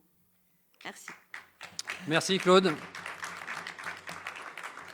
Équipe du haras extrêmement féminine d'ailleurs, puisque je crois qu'il y a 60 adhérents et que seulement 3 hommes. Donc un engagement très très fort de ces femmes courageuses. Et je voudrais, au-delà du message poignant que tu viens de nous livrer, te remercier aussi pour le travail que tu mènes avec ma collègue Sophie Deschiens à l'échelle de la région pour que notre ville soit ville amie des animaux. Y a-t-il des questions sur ce point? Il n'y en a pas. Des votes contre, des abstentions? Je vous remercie. Merci Claude. Point 24, Mehdi. Oui, merci Monsieur le maire. Alors, ces 3 points, toujours pareil, versement de subvention exceptionnelle, sauf que là, on ne parle pas d'animaux, mais on parle d'étudiants. C'est le projet Gate. Alors, on y vient aussi chaque année. C'est un projet qui existe depuis maintenant plus de 20 ou 25 ans sur le territoire et qu'on accompagne chaque année. C'est tout simplement des étudiants. À la même période? Oui, ce sont des étudiants donc, de l'école Télécom Sud Paris qui, au cours de leur année universitaire, doivent constituer une équipe et travailler un projet qui a une répercussion sur le territoire. Donc ça a pris des formes très diverses. Donc on va vous proposer d'en soutenir 2 ce soir. Le premier avec l'association qui est très ancienne pour le coup, les Partenariats de l'Excellence, pour un projet de classe à la mer, donc avec une classe de 6e du collège Paul Éluard pour un montant de 1 200 € pour les soutenir dans un projet dont le coût s'élève au total à 10 863 €. Je propose peut-être de faire délib par délib. Allez, y a-t-il des questions sur celle-ci? Des votes contre, des abstentions? Je vous remercie. Donc la seconde, nous sommes toujours à Télécom Sud Paris. Là, c'est l'association Intervenir pour un projet Maroc INT, le nom de l'ancien nom de l'école, pour un montant de 300 €. Y a-t-il des questions sur ce point? Il n'y en a pas. Des votes contre, des abstentions? Je vous remercie. Le point 26. Alors là, on quitte le campus Télécom, mais toujours une subvention exceptionnelle pour l'association Lantais, pour le projet que vous connaissez déjà, puisqu'on en a déjà parlé, qu'on les avait déjà soutenus dans la première édition, Les Passeurs, Être ici et d'ailleurs. Donc c'est un projet qui a été mené dans le courant de l'année 2023-2024, de l'année scolaire 2023-2024, qui avait permis de réunir 14 jeunes d'Évry-Courcouronnes, de Corbeil-Essonnes et de Lieusaint pour un projet autour de la mémoire, de la transmission de la mémoire, de parcours citoyens, de parcours de migration. Et autour de ce travail, il y avait notamment eu un voyage à l'étranger, aux États-Unis, je crois, si je ne dis pas de bêtises, Yvan. Et par ailleurs, on connaît bien cette association. Et celui qui anime ces ateliers, puisqu'il est par ailleurs directeur d'école sur la commune, ce qui permet de le saluer. Donc de pouvoir engager une seconde phase de ce projet avec un travail là, avec les parents de ces jeunes qui ont réalisé la première partie du travail, avec une restitution publique qui aura lieu à la fin de l'année scolaire, au mois de juin 2026. C'est d'ores et déjà calé et ça aura lieu dans le cadre du Festival des apprentissages tout au long de la vie, chère à Pascal. Et donc on propose d'accompagner cette seconde phase du projet pour 2 500 €. Merci Mehdi. Y a-t-il des questions sur ce point? Il n'y en a pas. Des votes contre, des abstentions? Je vous remercie. Carmel. Bonsoir. C'est de nouveau une subvention exceptionnelle. Donc, l'éducation est une des priorités de la ville d'Évry-Courcouronnes et il existe une enveloppe destinée à soutenir les projets des établissements publics du second degré, les collèges et les lycées. Et donc, on est à la toute fin de cette enveloppe. On propose pour le lycée François Truffaut, qui effectivement est situé à Bondoufle, mais pour 10 élèves habitant à Évry-Courcouronnes qui vont participer dans un groupe de 44 élèves pour un voyage scolaire en Irlande avec comme optique un petit peu de découvrir le patrimoine culturel, artistique, naturel et évidemment linguistique. Sur un budget de 26 634 €, il est proposé d'attribuer une subvention exceptionnelle de 250 €. Je vous remercie. Merci à toi, Carmel. Je crois me souvenir que pour la même délibération l'année dernière, au même moment, on nous avait reproché de ne pas donner assez. Là, on n'a plus que y a-t-il des questions sur ce point? Des votes contre, des abstentions? Je vous remercie. Point numéro 28, Yvan. Alors, il s'agit d'une subvention exceptionnelle encore, mais je tenais à dire que en fait, la mise en avant, la mise en lumière de ces différentes subventions, même si elles peuvent paraître parfois petites, permettent de mettre en lumière aussi les associations et tout le travail qu'elles font au quotidien sur le territoire. Et pour dire que la richesse du territoire en ce domaine est plutôt intéressante. Donc je pense qu'il serait question de ne pas la sabrer, bien au contraire, de l'accompagner. Là, en l'occurrence, on parle du MMA. Alors, depuis le début de la création de la fédération de MMA, nous avons accompagné à ce qu'il se passe des choses sur le territoire. Pour quelles raisons? C'est assez simple. Le MMA trimballe une image pas si simple que ça à gérer et surtout n'avait pas de cadre. La boxe a récupéré le MMA et d'ailleurs il y a un enjeu en ce moment parce que l'idée c'est d'arriver à faire en sorte que le MMA soit indépendant dans le temps. Et cet accompagnement, nous, il était nécessaire parce que sur le territoire, on a quand même beaucoup de personnes qui pratiquent cette discipline. Mais comme elle n'était pas cadrée et qu'elle était interdite pendant une période, nous, on a voulu avancer sur le sujet, sur le territoire, et on s'est mis tout de suite de mèche avec cette fédération, et on a fait un travail collectif sur le territoire. Alors là, l'idée, c'est qu'ils recevaient le 29 et 30 novembre une compétition jeune au gymnase Mauriac et donc le Fight Industry. J'imagine que vous connaissez un petit peu. C'est une association qui fait du MMA, mais pas que. Il y a aussi de la boxe anglaise et différents arts martiaux qui fait un travail monstrueux sur la ville avec un peu plus de 300 adhérents. Et l'idée, c'était qu'ils portent la manifestation. Donc, on voulait les aider à hauteur de 1 500 €. J'en place une autre là-dessus. Il y a Delphine Benouèche qui va combattre dans 2 jours aux Arès, à Arès. Et donc, ça vaut le coup d'aller la soutenir. Une athlète du territoire, quoi. Voilà. Exceptionnel et passé pro il y a 1 an et demi, 2 ans, voilà, que l'on suit. Merci Yvan. Y a-t-il des questions sur ce point ? Il n'y en a pas, des votes contre, des abstentions, je vous remercie. Yvan, toujours, point 29. Ouais. D'ailleurs, elle est passée pro une fois être passée par cette compétition en question. Donc là, on est sur une approbation de subvention exceptionnelle, encore une, avec un championnat de France de handball féminin porté par l'UNSS. Alors là, c'est pareil, l'UNSS sur l'Essonne, c'est quand même énormément de licenciés. D'ailleurs, ils ont fait un cross il n'y a pas si longtemps que ça. Il y avait 2700 élèves. Enfin bon, ils font un travail monstrueux sur le département. Et là, ils voulaient porter ce championnat de France de handball féminin sur la ville. Donc l'idée, c'est de les accompagner à hauteur de 1 500 €. Et d'ailleurs, un grand bravo à l'équipe de Caroline Marx parce qu'ils font un taf de dingue. Voilà.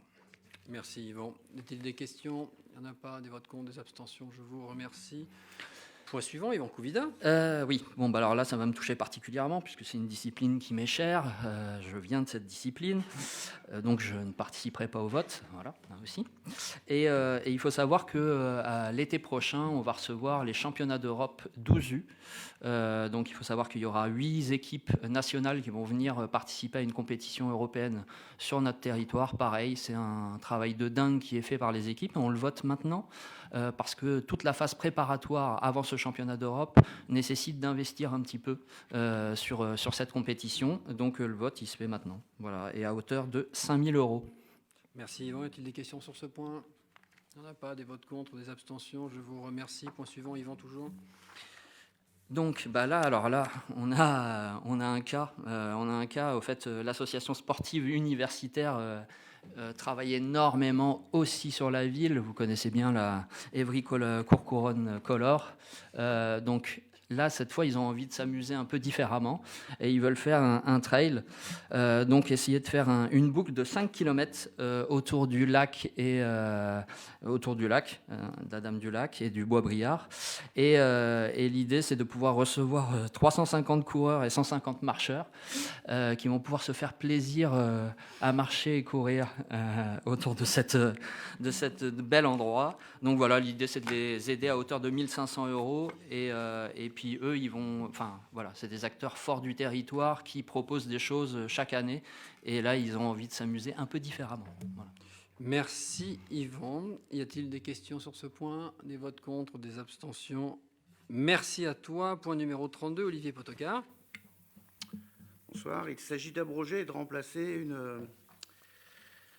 un vote que nous avions fait il y a deux conseils municipaux, je crois, qui consistait à redistribuer l'argent récupéré au crématorium en récupérant les métaux précieux.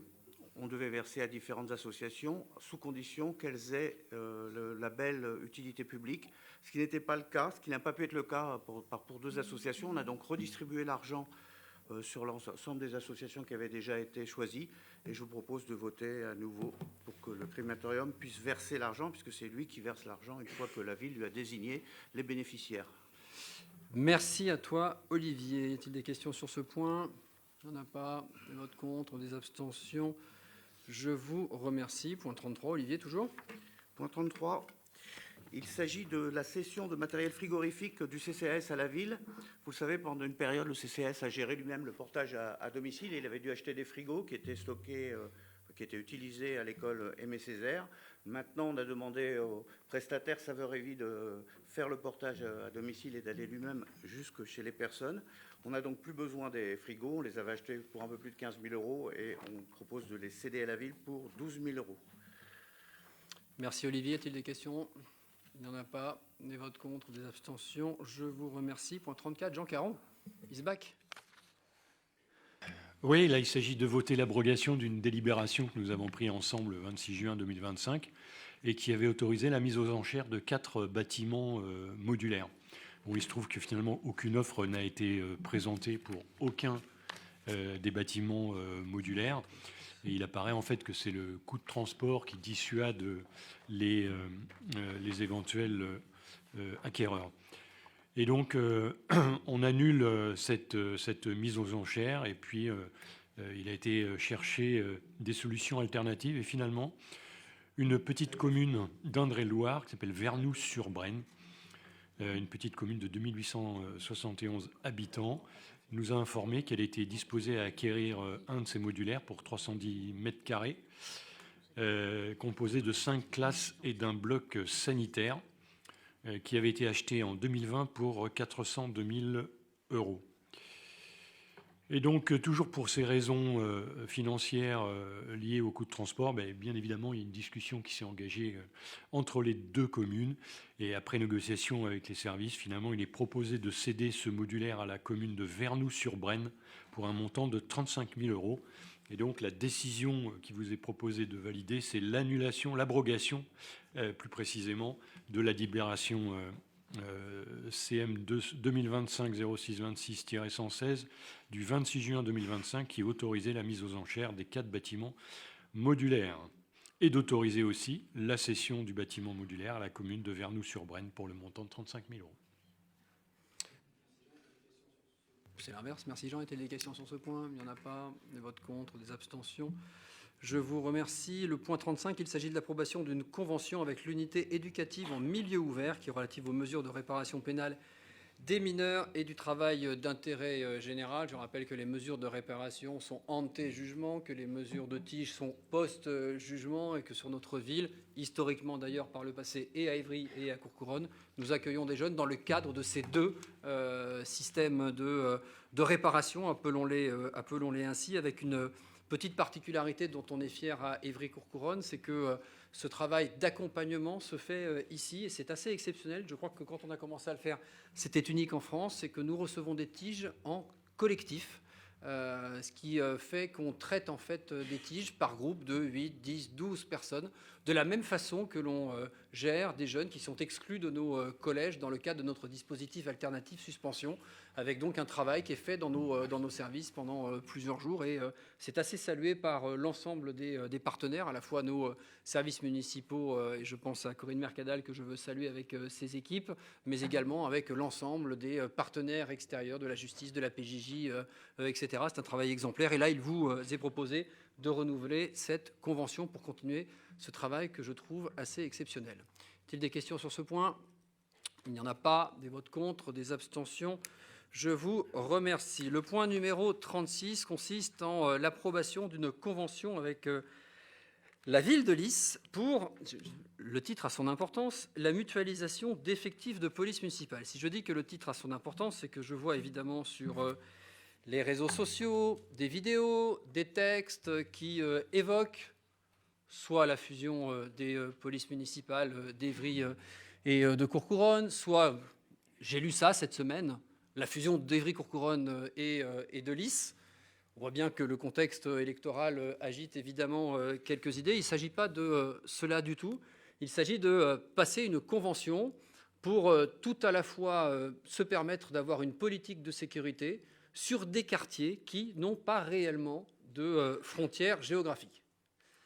Pour celles et ceux qui connaissent bien les lieux, si je refais un tout petit peu d'histoire, en dehors du fait d'ailleurs, Jacques Guyard était avec nous tout à l'heure, il aurait pu en parler, qu'à l'origine, le quartier de la Dame-du-Lac devait être un quartier de la ville de Lys. Il se trouve que les habitants de la Dame-du-Lac ont leur vie quotidienne à Lys. Au-delà du fait que sur plusieurs générations, ils étaient à l'école à Frédéric Mistral, ils font leurs courses au Long Rayage. Si je regarde les habitants de la rue du Chemin Vert, ils ont chaque année, une invasion de gens du voyage sur le terrain dit des scouts, à Tenant, qui n'est pas à Courcouronnes, qui est à Lys, puisque la limite communale, c'est le chemin piéton. Et chaque année, tout le monde le sait, les habitants de Lys, les habitants de Courcouronnes, les élus de Lys, majorité comme opposition, les gendarmes, c'est bien la police municipale qui intervient sur ces intrusions de gens du voyage sur ce périmètre, comme sur celui du Léonard de Vinci. On pourrait évoquer également toutes les rixes que l'on a pu connaître entre Courcouronnes-Centre et les jeunes du long rayage. Et nous avons aujourd'hui une réalité qui fait que cette frontière très poreuse fait qu'aujourd'hui, tout à la fois Lys, dont la police municipale a diminué, dont le local de police municipale a été incendié pendant les dernières émeutes, et la police municipale d'Évry-Courcouronnes, qui de fait intervient déjà à Lys, à mes risques et périls personnels. Quand nous intervenons, ce qui ne gêne pas forcément les habitants lissois, mais quand nous intervenons pendant 48 heures, nuit comprise, avec nos agents de police municipale pour sécuriser les lieux sur l'avenue de l'Aqueduc, parce qu'il y a 200 caravanes de gens du voyage installées sur le terrain de rugby, je n'entends aucun lissois se plaindre. Je les vois plutôt s'arrêter, puisque je suis assez souvent sur place, pour remercier la police municipale d'être ici. Et donc nous sommes rencontrés avec le maire de Lys pour savoir de quelle façon nous pourrions travailler dans un accord gagnant-gagnant, qui consisterait à travers une convention, d'élargir le champ des patrouilles de la police municipale d'Évry-Courcouronnes, dont je rappelle, quasiment record de France, que le temps d'intervention entre un appel au service de la police municipale et le temps d'intervention sur site est moins de 5 minutes. Moins de 5 minutes.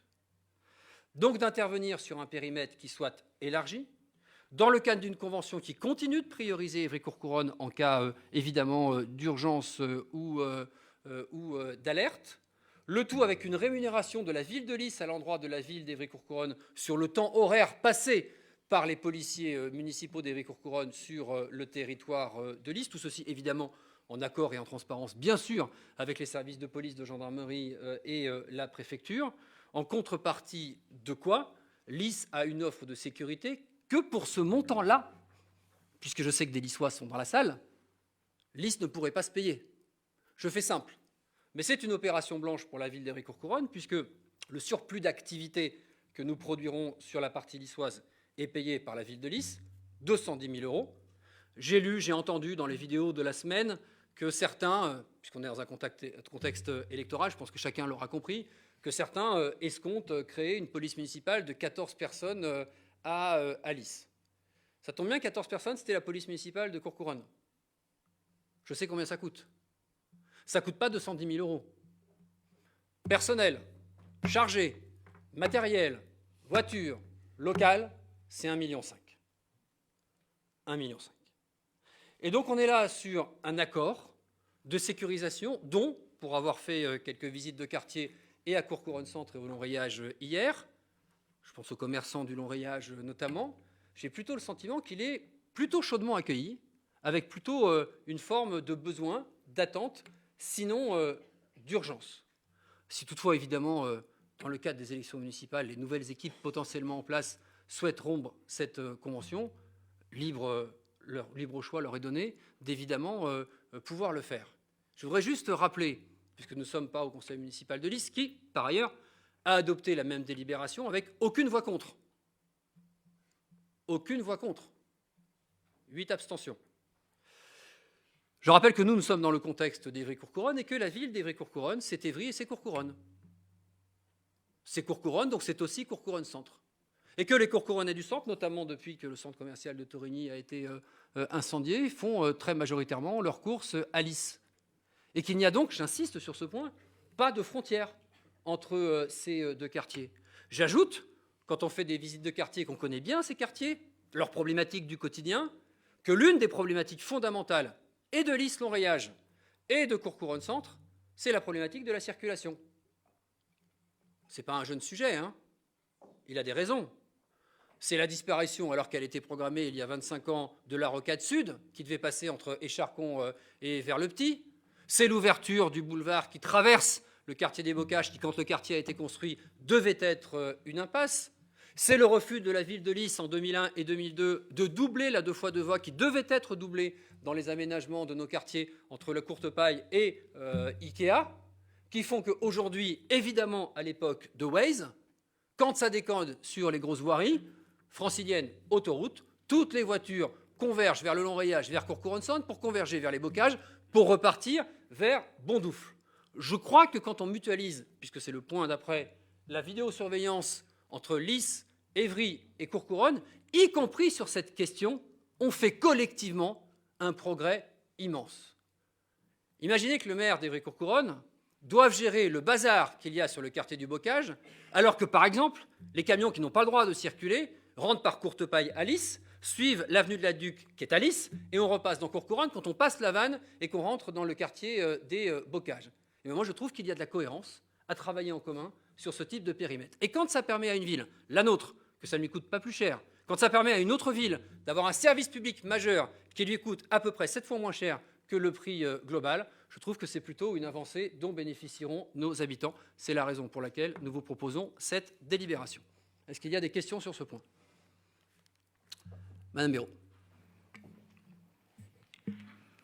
Monsieur le maire, chers collègues, après une première mutualisation déjà décidée en 2022 avec Saintry-sur-Seine, je souhaite ce soir intervenir sous forme de questions afin que nous puissions éclairer pleinement les Évry-Courcouronnais sur les implications réelles de ces conventions. Nous comprenons l'intérêt de coopération entre communes, mais une question centrale demeure. Sommes-nous certains que nos propres besoins sont pleinement couverts avant d'étendre nos moyens ailleurs? Sachant en même temps que Lys est en pleine zone gendarmerie, comment s'organise concrètement la coordination? Qui commandera quoi lors des interventions? Merci pour vos réponses. Répondre en bloc. Est-ce qu'il y a d'autres questions? Madame Rani. Bon.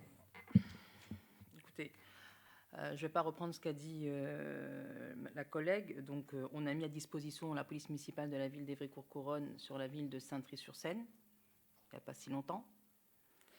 Je ne sais pas ce que ça nous a apporté et on n'est pas limitrophe, parce que là, vous dites que Lys étant limitrophe avec Courcouronnes, peut-être, mais avec Saintry, on est loin d'être limitrophe. On est sur la même agglo, effectivement, mais on est loin d'être limitrophe. Et là, j'espère, monsieur le maire, que vous allez répondre très clairement, parce que le discours que vous avez tenu là, à l'instant, c'est exactement, j'ai l'impression de revivre un conseil municipal en 2018. C'était avant la fusion entre Évry et Courcouronnes. J'ai l'impression de revivre exactement la même chose. Quand je dis ça, c'est-à-dire que, vous l'avez dit, je suis conseillère municipale depuis 2014 sur la ville d'Évry, et qu'on a vu au fur et à mesure du mandat de 2014 et du début, donc plutôt fin du mandat de 2014, les mutualisations à tout va. On a commencé, comme vous venez de le faire, monsieur le maire, avec la même chose. On a mutualisé pour le bien des habitants des deux villes, dans un premier temps, la police municipale, même avant, c'était la vidéosurveillance. On a commencé par la vidéosurveillance, la police, les services. Oui, monsieur le maire, vous pouvez me dire, mais c'est exactement ça, la police. Et nous avons fini par une fusion forcée de la ville d'Évry et de Courcouronnes, et dont chacun ici aujourd'hui, désormais, évalue les résultats. Donc, les questions pour moi vont être claires, monsieur, puisque le remboursement, vous parlez d'un remboursement de 210 000 euros. 10 000 euros. Moi, je vois 209 000 sur la convention, peut-être que ce n'est pas ça. 209 000 euros. Et ce que vous dites que c'est l'équivalent de 4 temps pleins. Mais comment avez-vous, monsieur le maire, évalué les critères qui ont permis, quels critères ont permis à évaluer ce montant et sur quelles modalités sera réévaluer ce montant. Et j'aimerais aussi que vous nous donniez maintenant le coût précis, vraiment, de ce qu'a coûté de la mise à disposition, parce que là, ce n'était pas une mutualisation, c'était une mise à disposition de la police municipale à Saintry. Alors, sur le coût précis pour Saintry, on vous le notifiera par écrit, puisqu'évidemment, je n'ai pas tous les chiffres d'un budget de 200 millions d'euros en tête, pardonnez-moi. Voilà. Je ne l'ai pas complètement. Pour répondre à Pétroline Béraud. Je pense que j'avais répondu à une partie de questions. J'ai voulu faire de la pédagogie sur la nature du projet, sur la question du commandement. On ne parle ni de police nationale ni de gendarmerie. Il s'agit de police municipale, d'une convention entre police municipale. Et c'est Philippe Poupeau qui continuera d'exercer sa responsabilité sur la police municipale d'Évry-Courcouronnes, même quand elle interviendra à Lys, ce qui est normal. C'est une question hiérarchique, c'est une question de responsabilité. Donc sur le qui gère, pas de souci. Je comprends la question que vous posez sur Saint-Try, parce qu'il ne s'agit pas du tout du même sujet. Et d'ailleurs, d'une certaine manière, rétrospectivement, je peux comprendre l'opposition politique qu'a pu susciter le fait qu'on aille soutenir le maire de Saint-Try. Parce que vous avez un rôle, j'ai un rôle. Vous avez un rôle d'opposant, j'ai un rôle de maire. Accessoirement, je me permets de le rappeler, puisqu'il y en a qui, semble-t-il, ont d'ores et déjà décidé qu'ils ne sont même plus au conditionnel, qu'ils vont siéger à ma place dans 3 mois. Quand ils y seront, je suis sympa, j'utilise le futur, quand ils y seront, ils auront un rôle à jouer à l'agglomération. L'agglomération. Celui de la ville la plus importante de l'agglomération. Saint-Try, c'était un acte de solidarité pour un maire qui, à l'occasion notamment de ses conseils municipaux, était systématiquement menacé. Je pense que chacun connaît l'histoire, chacun connaît ce qui s'est passé au tribunal, chacun sait que ça s'est soldé par une démission municipale, que le maire a d'ailleurs été plus facilement réélu à l'occasion de cette démission, par ailleurs, et que nous avions une convention de 3 ans qui s'est terminée et que nous n'avons pas prolongée. Et donc c'était un choix de solidarité du maire de la ville-préfecture, plus grande ville de notre agglomération, dans le cadre d'un conseil des maires, où celui ou celle qui pourrait me succéder finira par siéger. Et il y aura d'autres formes de responsabilité, y compris morale. Ça, c'est pour la partie de Saint-Try.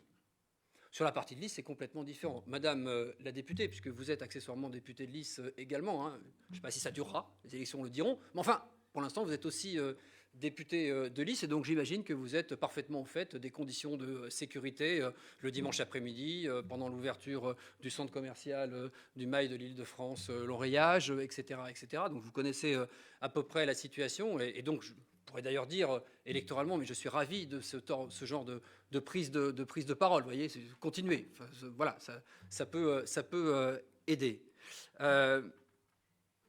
Vous avez dit tout à l'heure sur Saint-Try, je ne sais pas ce que ça a apporté. Dans le rôle d'élu responsable qui est le vôtre, élu républicain, traiter de la sorte une problématique de sécurité humaine que l'on a eu à gérer et sinon irrespectueuse, particulièrement déplacée.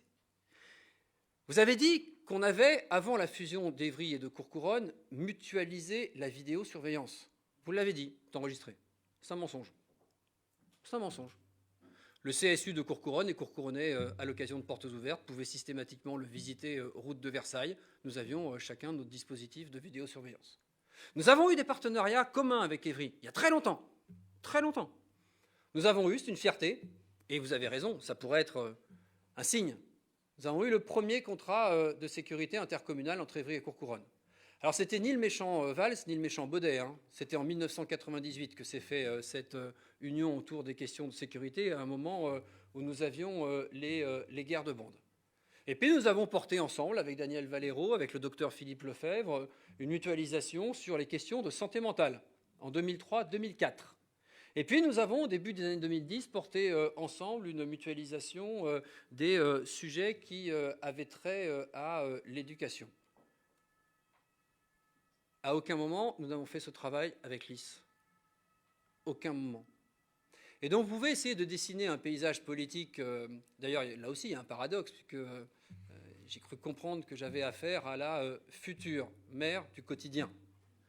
Et donc, il n'y a pas de souci à se faire. En mars, le sujet devrait être réglé. Il ne s'agit pas, je veux le redire encore une fois avec une extrême fermeté, y compris aux Lyssois qui sont au fond de la salle, il ne s'agit pas de fusion programmée. C'est dit, c'est public. À Courcouronnes, chère madame, j'ai fait l'inverse. Je n'ai pas menti aux gens. Je me permets de vous refaire l'histoire, puisqu'à l'époque, vous étiez en effet conseiller municipal d'Évry, mais pas de Courcouronnes. Ça ne s'est pas passé comme ça à Courcouronnes, la fusion. Un peu d'histoire. En 2015, face au pacte de stabilité d'un ancien Premier ministre, moins 11 milliards pour les collectivités, les villes de taille moyenne sont condamnées à crever. Et donc, je prends l'initiative d'un travail autour de la question des fusions entre villes. Et je fais un sondage à Courcouronnes. Est-ce que vous êtes prêts à fusionner avec d'autres villes? 84% oui. 84% oui. Avec quelle ville êtes-vous prêts à fusionner? Lys, 90%. Bondoufle, 85%. Évry, le chiffre m'a marqué, 26%. Eh oui. Et Ris-Orangis, 6%, pour reprendre des villes frontalières. J'ai donc engagé une discussion avec le maire de Lys de l'époque et le maire de Bondoufle de l'époque. En totale transparence, les Courcouronnais le savent. En totale transparence, sur la base d'un mandat qu'ils m'ont donné à travers ce sondage. Les maires de Lys et de Bondoufle ont refusé. Et donc, je me suis tourné vers le maire d'Évry. On n'est pas du tout dans la même procédure. Le truc qui consiste à dire qu'on nous a caché le machin, la fusion, absolument pas. Moi, je l'ai assumé. Je l'ai assumé devant les habitants, je l'ai assumé lors des vœux, je l'ai assumé dans un sondage. Donc, vous pouvez refaire l'histoire à l'envi. Pardon de se le dire comme ça. Pardon. Mais nous sommes, Évry-Courcouronnes, une ville extrêmement populaire. C'est notre carte d'identité.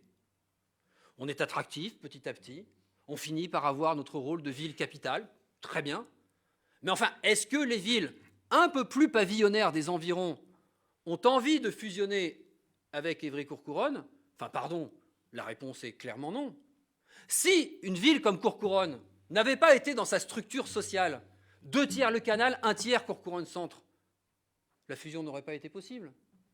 Donc je ne sais même pas qui serait politiquement le cinglé qui irait voir les Lyssois pour dire « Est-ce que vous voulez vous fusionner avec nous ?» Tout le monde sait que ça ne marcherait pas. Donc racontez des histoires.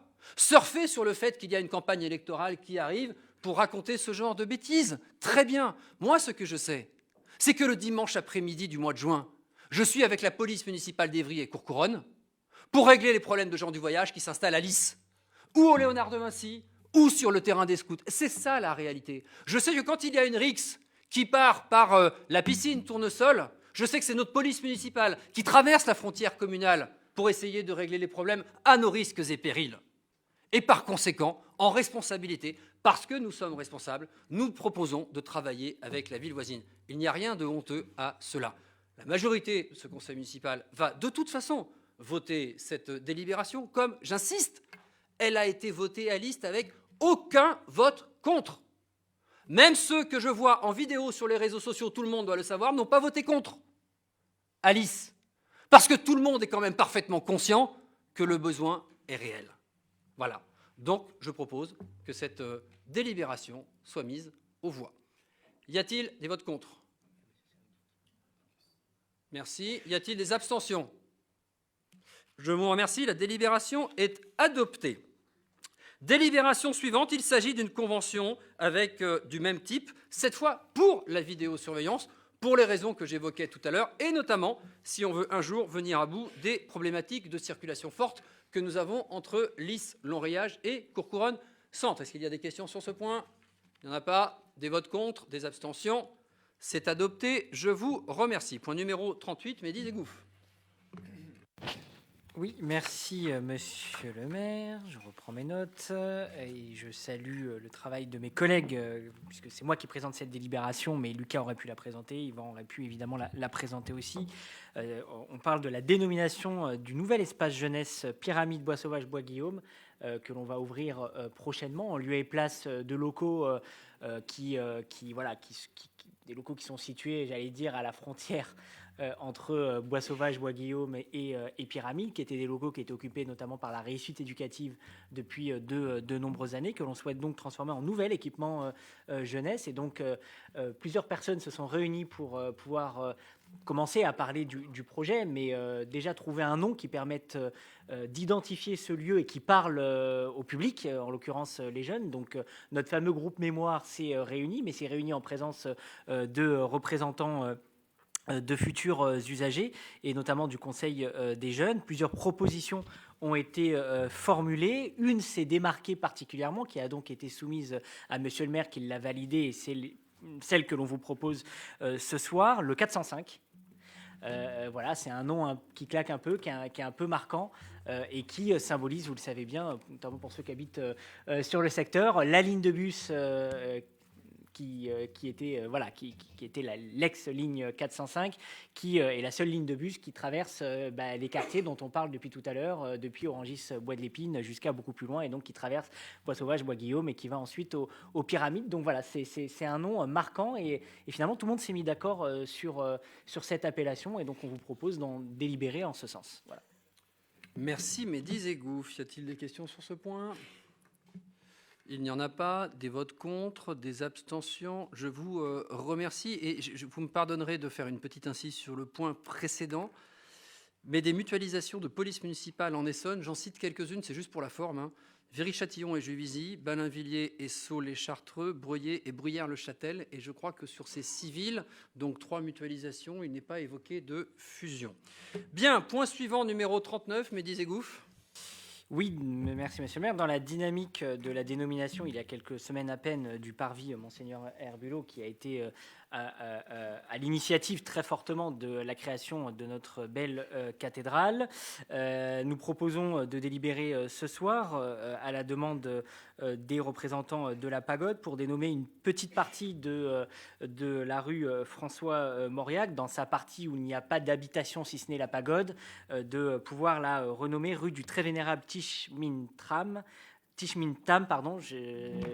Michel me corrigera notamment si je dis une bêtise ou si j'ai mal prononcé, que l'on me pardonne, puisque voilà, comme Monseigneur Herbulot, nous avons affaire à un vénérable qui s'est très fortement mobilisé pour que cette pagode, qui a connu de très nombreuses années de travaux, puisse voir le jour sur notre territoire. Donc je reprécise que c'est cette partie au niveau du parking de la rue François Mauriac que l'on propose de renommer, et qu'il n'y a pas d'habitation si ce n'est la pagode, donc pas de changement d'adressage pour les habitants. Voilà. Mais c'est un geste symbolique que l'on vous propose d'adopter ce soir.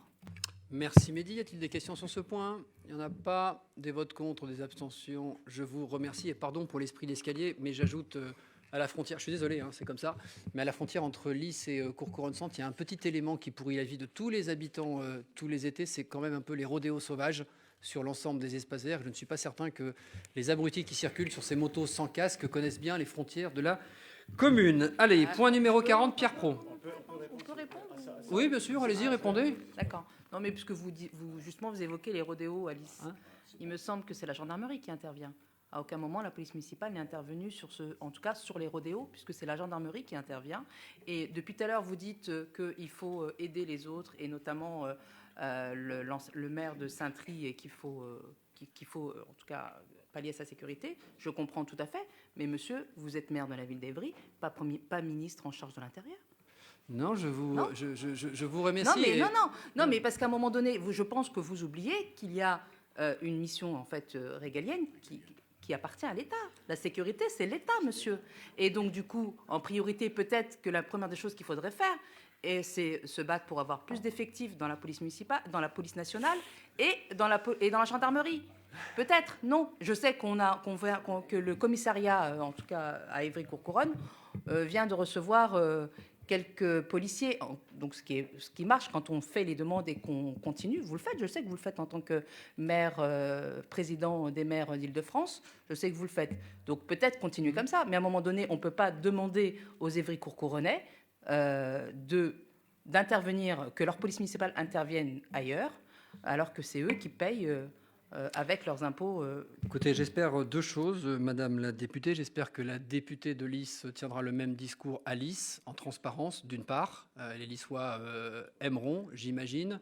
Deuxième élément, je pense, mais on vous avait proposé de visiter les locaux de la police municipale. Il me semblait que ça avait été fait. Peut-être qu'il faudrait rappeler les missions de la police municipale et ce qu'elle fait en réalité. Sur les rodéos sauvages, je pense que 90% des interventions sont de nature police municipale et pas police nationale ou gendarmerie. C'est la vraie vie. C'est une question de présence sur le territoire. Et j'ai beaucoup aimé, je me permets de vous le dire, et j'espère que tout le monde la retiendra, parce qu'on va en reparler dans les semaines et dans les mois qui viennent. J'ai beaucoup aimé votre incise sur le ministre de l'Intérieur, que je ne suis pas, parce que je crois savoir que sur le programme national que vous allez défendre, la question de la police municipale ou de la vidéosurveillance, sur lesquelles vous nous inviterez à un recul considérable, marquera là aussi les esprits, et pense qu'on comprendra mieux comme ça la position qui était la vôtre ce soir. Point numéro 40, Pierre Pro. Pierre Pro, numéro 40. Pierre Pro, numéro 40. Alors, nous allons parler à nouveau de dépôts sauvages. Pour les dépôts sauvages, nous avons signé avec Grand Paris Sud une convention de gestion des dépôts sauvages, où c'est bien la ville qui ramasse les dépôts. La convention a été signée en 2020 pour 3 ans. Elle précisait les modalités de prise en charge. Donc le coût de prise en charge était payé par la ville et était ensuite pris en charge par la communauté d'agglomération. La communauté d'agglo prenait aussi en charge les déchets d'activité du centre technique municipal. Elle s'est terminée, cette convention. En 2023, on aurait dû signer une nouvelle convention, mais les négociations n'avaient pas abouti. Pour autant, nous avons continué à retirer les déchets de la voirie parce qu'on n'allait pas les laisser. Ça a un certain coût, environ 800 000 € ont été dépensés sur les 3 ans, 800 000 € par an. Oui, les dépôts sauvages, ça nous coûte cher. C'est pourquoi aussi c'est important de les réduire. Au final, du coup, en absence de convention, il fallait quand même atterrir sur quelque chose pour continuer ce financement. La communauté d'agglo Grand Paris Sud a souhaité faire évoluer le périmètre de prise en charge. Du coup, la ville et GPS se sont réunis pour s'entendre sur des montants qui vont être arrêtés. Et les montants ont été estimés à 624 000 €, plus 624 000, plus 800 000, ce qui fait à peu près 2 50 000 € qui vont être payés en protocole transactionnel pour compenser cette convention qui n'avait pas été signée. Merci Pierre. A-t-il des questions sur ce point? Il n'y en a pas. Des votes contre, des abstentions. Je vous remercie. Point numéro 41, Diarra. Merci bien, Monsieur le maire. Bonsoir, chers collègues et aux personnes présentes en présentiel et à distance. Donc là, on a une délibération qui vient préciser une autre qui a été adoptée l'année dernière de mémoire. Il s'agit là donc d'une procédure de maîtrise foncière préalable à tout projet d'aménagement urbain, en l'occurrence le dernier recours. Le projet en question, c'est le projet du centre-ville et plus particulièrement le secteur Agora Terrasse Mazières, qu'on codifie plus barbairement de ATM. Ce projet de requalification va profondément métamorphoser le secteur dont il est question, et notamment son organisation spatiale qui aujourd'hui est typique de celle des villes nouvelles, où vous retrouvez un quartier sur dalle, des fonctionnements, des usages, des flux séparés, créant une forme d'ancrage et générant un sentiment de repli. Naturellement, vous y retrouvez aussi une forte concentration d'équipements publics, et je pense notamment à tous ceux que vous connaissez déjà, la piscine, la patinoire, la cité administrative, enfin bref. L'objectif donc de cette requalification lourde et profonde, vous avez dû le remarquer puisque le chantier a d'ores et déjà démarré et a occasionné quelques aléas, pour ne pas dire nuisances, et donc bien de descendre toutes les aménités présentes sur la dalle au niveau du sol naturel, de créer des porosités, de faire en sorte que toutes les fonctions d'un centre-ville forment un ensemble cohérent et surtout cohabitent, à savoir vivre, circuler, travailler, se divertir.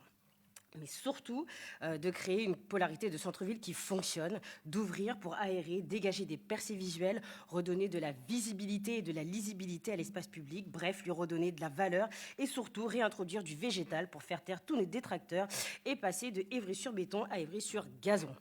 J'imagine donc qu'après ces quelques mots, vous avez donc pleinement maîtrisé l'opportunité donc de la déclaration d'utilité publique de ce projet, que vous en maîtrisez aussi, que vous en mesurez tout l'intérêt de cette procédure, puisque je l'ai dit, c'est une procédure de dernier recours à laquelle effectivement on en vient quand on est en situation d'échec ou de statu quo sur des négociations amiables qui ont été menées avec des propriétaires privés qui possèdent donc un bien dans le périmètre. Il vous est donc demandé de bien vouloir approuver le principe du lancement d'une procédure de déclaration publique visant donc malheureusement l'expropriation des derniers propriétaires privés auprès des services de l'État. Merci Diarra. Est-il des questions sur ce point? Il n'y en a pas. Des votes contre, des abstentions. J'ai pas vu les votes. Des abstentions, des votes contre. C'est abstention? Ok, merci. Point numéro 42, Diarra toujours? Rebelote, cette fois-ci pour une délibération plus technique qui vise à avenanter donc le traité de concession d'aménagement, là encore plus barbairement appelé TCA, conclu donc entre Grand Paris Sud le PCI et l'aménageur Grand Paris Aménagement en présence de la ville, et seulement en présence de la ville, parce que c'est bien l'agglomération qui est compétente pour la création de cette ZAC, puisque l'intérêt communautaire est défini de telle sorte que la création et la réalisation des ZAC incombent aux collectivités quand il s'agit donc d'une création de plus de 300 logements et ou de plus de 10 hectares, incluant un équipement d'intérêt communautaire d'au moins 5 hectares. Voilà, tout ça pour vous expliquer pourquoi ce n'est pas la ville qui réalise en régie cette opération. La création de cette ZAC est ancienne et le projet a donc naturellement évolué, comme tout projet urbain. Je pense entre autres à l'optimisation des surfaces d'espace public qui était initialement très généreuse et qui pesait donc très lourdement sur le bilan d'aménagement, qui a nécessairement dû être recalé pour retrouver des pistes de retour à l'équilibre, puisqu'il y a eu des dépenses imprévues, notamment au moment de la démolition de l'hôpital, où nous avons découvert donc de l'amiante, ce qui vient rajouter des frais supplémentaires importants, des dépenses et des recettes aussi sur le poste d'acquisition foncier qui ont évolué, et une nouvelle annexe relative aux équipements publics à introduire. Merci Yara. A-t-il des questions sur ce point? Il n'y en a pas. Des votes contre, des abstentions. Je vous remercie. Points 43 et 44, Michel. Oui, merci Monsieur le maire. Vous savez qu'une convention d'intervention foncière avait été conclue le 19 décembre 2017 entre la commune d'Évry, la communauté d'agglomération, la SEM Génopole et l'établissement public foncier d'Île-de-France. Cette convention porte sur le secteur bois sauvage qui a vocation à accueillir l'extension du Génopole. Celui-ci accueillera un projet à vocation économique correspondant aux besoins du Génopole, acteur majeur du développement économique et scientifique de notre territoire, mais ça vous le savez. L'enjeu est de développer des applications industrielles dans le domaine de la santé, de l'énergie, de l'environnement, de l'agrobiotech, des matériaux et de la nutrition. Afin de poursuivre ce projet de développement du Génopole, les différents partenaires ont convenu de conclure un avenant numéro 1 afin de prolonger la convention actuelle qui est à échéance le 31 décembre 2025 jusqu'au 30 juin 2027. Les autres dispositions restent inchangées. Merci Michel. Y a-t-il des questions sur ce point 43? Il n'y en a pas. Des votes contre, des abstentions. Je vous remercie. 44. C'est la suite de ce que Diarra Badian a déjà dit. Dans le cadre de cette place centrale dynamique animée, il est prévu que l'immeuble appartenant à son habitat s'étende sur des volumes 110, 112 et 113. L'ajout de logements va permettre à son habitat de requalifier son pied d'immeuble, actuellement façade aveugle, au rez-de-chaussée d'activité. La commune donc souhaite acquérir les volumes 110 et 112 correspondant aux locaux techniques et à la voirie, trottoir du cours Blaise Pascal avec l'escalier, qui du fait des aménagements ne seront plus exploitables. La superficie des locaux acquérir est de 230 m², 140 m² au rez-de-chaussée, 90 à l'étage pour le volume 110 et 11 m² pour le volume 112. Conformément à l'avis des services fiscaux et à l'accord du bailleur 13F, I3F, ouais, voilà. La commune propose d'acquérir le bien pour 230 000 €. Donc, il vous est demandé d'approuver l'acquisition de ces volumes. Merci Michel. Y a-t-il des questions sur ce point? Oui. Madame Rani. C'est quelle finalité? Pour en faire quoi? Si on rachète, c'est pour en faire quoi? Michel?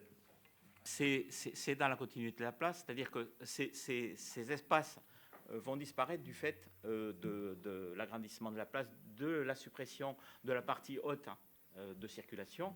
Et donc, de fait, l'avantage du système, c'est de pouvoir remettre un pied d'immeuble, et ça, c'était vraiment important, parce que les entrées qu'il y avait sur I3F étaient vraiment complexes, de les remettre face à la place, donc de redonner de la cohérence à l'ensemble de ce secteur. Merci Michel. Pas d'autres questions à ce point? Des votes contre, des abstentions? Je vous remercie. Point 45, Pascal.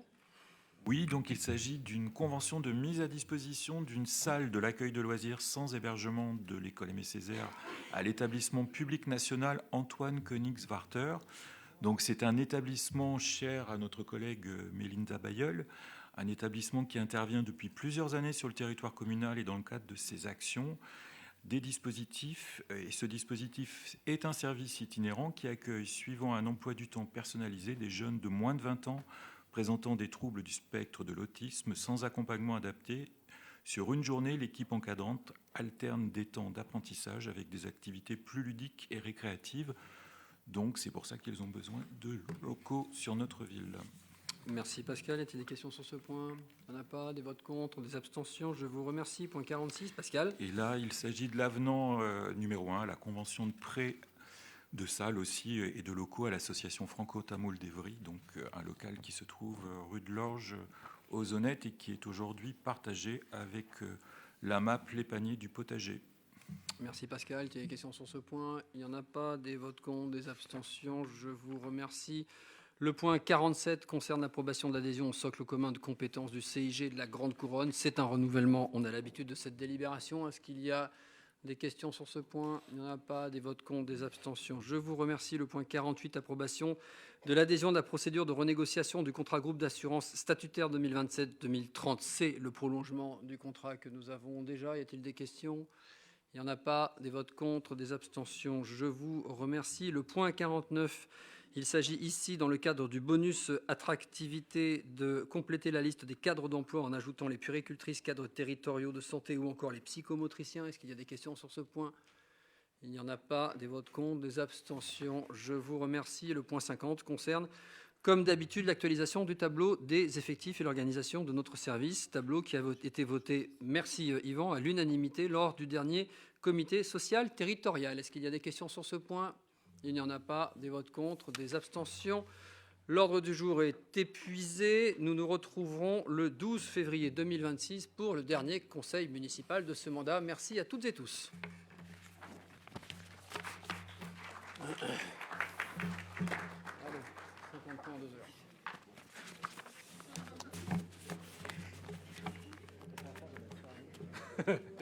Ouais, c'est ça.